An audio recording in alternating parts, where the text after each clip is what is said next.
There was once a man named Eshan, a humble villager who carried the weight of disappointment in his soul. He was neither rich nor honored, and to most people he seemed invisible. Yet within him a silent storm raged.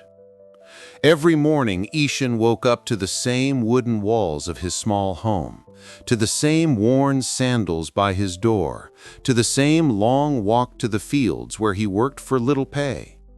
He saw others with larger houses, finer clothes, and tables filled with food. And in the quiet of his mind, he whispered bitterly, "Why do I have so little? Why is life so unfair to me?" One evening, weary from the day, Eshan wandered to the edge of his village. There, under a great tree whose branches stretched toward the fading sun, sat an old sage. His long white beard swayed in the breeze, his eyes calm yet piercing, as though he could see not only the world around him, but the world inside a man's heart. The sage looked at Eshan and, without asking for introductions, spoke softly. "You carry much weight, young man. But tell me, what fills your heart today?" Eshan lowered his head. "I have nothing worth filling it with. My hands are empty, my life is small, and my heart is tired. How can I be thankful when life has given me so little?" The sage smiled faintly, as if he had heard those words many times before. He raised his finger and pointed to the horizon where the sky was painted in gold and crimson. "Gratitude, my son, is not about what you hold in your hands. It is about what you hold in your eyes, in your breath, in your soul. The one who only counts possessions will always feel poor, but the one who counts blessings will always feel rich." Eshan followed the sage's gaze. For the first time in a long while, he noticed the beauty before him, the wind brushing his face, the songs of birds returning home, the laughter of children chasing each other nearby. None of these were his possessions, yet they touched his spirit. That night, when Eshan lay down on his modest bed, his thoughts were different. Instead of rehearsing complaints, he whispered softly, "Thank you for today. Thank you for breath. Thank you for one more chance to live." And something within him shifted. Days turned into weeks. Eshan still walked the same roads, wore the same sandals, and worked in the same fields. His circumstances had not changed, but his heart had.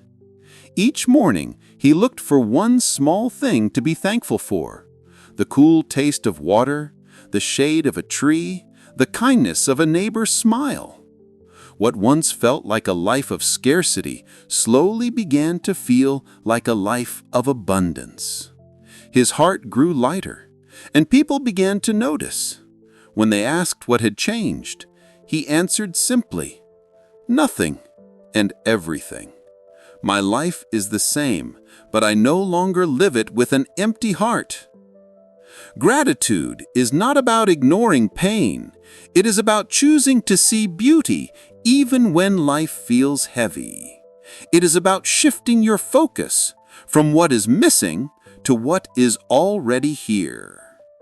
A thankful heart does not erase your burdens, but it changes how you carry them.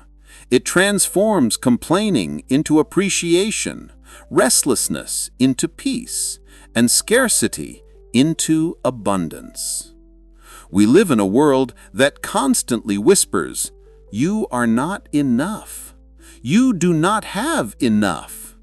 But gratitude speaks louder, reminding you, you have more than you realize. Eshan's story is not just his story, it is ours. Each of us carries struggles, disappointments, and losses. Yet even in those moments, there are gifts waiting to be noticed. The warmth of the sun, the breath in your lungs, the love of someone who cares for you. When you choose gratitude, you do not change the world outside of you. You change the world inside of you. And that inner world shapes everything else. So tonight, before you close your eyes, do not count what you lack. Count what you have. Whisper thanks, even for the smallest things. For the power of a thankful heart is not that it changes what you own, but that it changes who you are. And when your heart is thankful, peace will follow.